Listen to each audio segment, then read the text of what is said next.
In this video, we're looking at linear equations that have pronumerals only on one side. So in a linear equation, the power of that pronumeral, usually an x, is 1, okay? So we solve equations by using what we call inverse operations, and the ultimate goal of these equations is to get from a point down to x equals some sort of a number, all right? So we know what that pronumeral is. So when we're solving linear equations, we use what we call inverse operations. Now the main ones are, if you have a plus, its inverse is a minus, and vice versa. So if you have a minus, its inverse is a plus. Now if you have a times, its inverse is a divide, and if you have a divide, its inverse is a times. Really, it's just your opposite operations, okay? So plus is the opposite of minus. So going forward, we'll just jump in and do an example. So we have 2x plus 3 equals 4. Now again, the goal is to get to x equals something. So what I'm going to do first is get rid of the number that's by itself that is on the side with the x. So that plus 3 is on the side with the x. I don't want it there. So we're going to use the opposite. So if we have plus 3, I'm going to write minus 3. Okay? Now what you do to one side of the equal sign, you have to do to the other as well. So I got to write it over here too. It's got to be equal.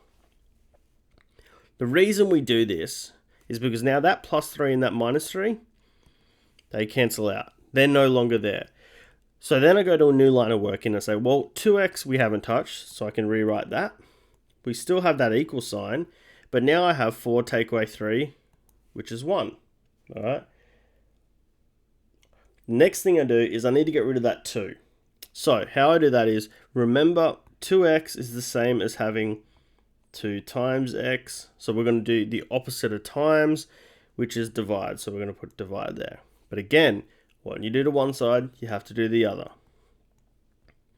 Those 2's cancel out, and we're left with that x there. So x now equals 1 over 2. Okay? Opposites until you get to x equals something. In our case, x equals 1 over 2. The next one we're going to look at, 5 take away 2x equals 12. So again, the same thing. Let's get rid of the number first. I'm going to get rid of that 5. It's a positive 5, so I'm going to go take away 5. That cancels out. That negative 2x stays because we didn't touch it. And now we have 12 take away 5, which is 7. I then need to look at cancelling that negative 2x, get rid of the negative 2. Sometimes people will go plus 2. That's not what we need to do here. All right. That, remember, is negative 2 times x, and the opposite of times is divide. So divide by negative 2.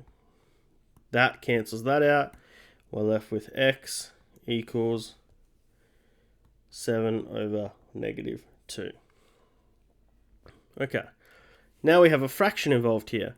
But again, it's the same thing. It's always opposites until you get down to x equals a number. So the same thing. We're going to get rid of that negative 3 first. So we're going to plus 3, plus 3. That cancels that out.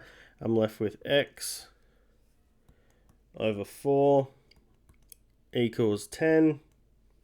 And then what we need to do is we need to cancel out that 4 on the bottom. Now that's x divided by 4. So we're going to times 4 times 4. So x equals 10 times 4, which is 40.